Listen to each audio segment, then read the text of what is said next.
Thank you. How do you do, ladies and gentlemen? This is Orson Welles. I'm speaking for the Mercury Theater, and what follows is supposed to advertise our first motion picture. Citizen Kane is the title, and we hope it can correctly be called a coming attraction. It's certainly coming to this theater, and I think our Mercury actors make it an attraction. I'd like you to meet them. Speaking of attractions, well, the chorus girls are certainly an attraction, but frankly, ladies and gentlemen, we're just showing you the chorus girls for purposes of ballyhoo. It's pretty nice ballyhoo. But here's some of our real Mercury people. This is the first time you've seen most of them on the screen. Hey, give Joe a little light. Thanks. Now smile for the folks, Joe. Smile. Joseph Cotton, ladies and gentlemen. That's it. Joseph Cotton. I think you're going to see a lot of him. Here's Ruth Warwick, whom I know you love. Ruth. Look at the camera, Ruth. We caught Ruth with her hair up. And here's somebody you've all heard on the radio, so I don't have to tell you he's wonderful. Ray Collins. Dorothy Commongore is a name I'm going to repeat. Dorothy Commongore. I won't have to repeat it much longer. You'll be repeating it. And here's George Coulouris, who's a grand actor. I'll say that name again. George Coulouris. Watch it. Here comes Everett Sloane. Look out, Everett. Oops. Everett Sloane, ladies and gentlemen. He isn't necessarily a comedian. And here's one of the best actors in the world, Agnes Moorehead.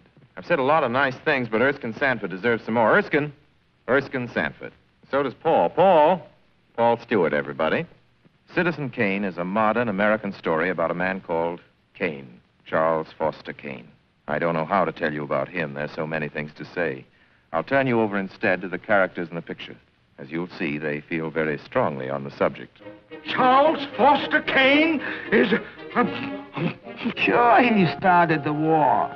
But do you think if it hadn't been for Mr. Kane, the United States would have the Panama Canal? Charles Foster Kane is nothing more or less than a communist. Kane, governor.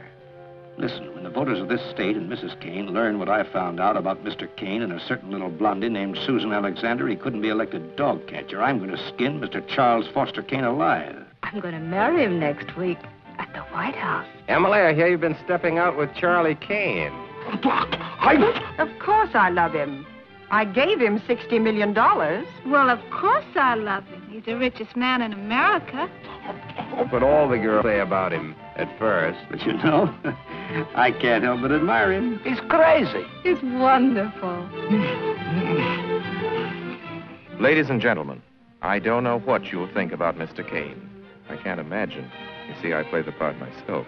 Well, Kane is a hero and a scoundrel, a no-account and a swell guy, a great lover, a great American citizen, and a dirty dog. It depends on who's talking about him.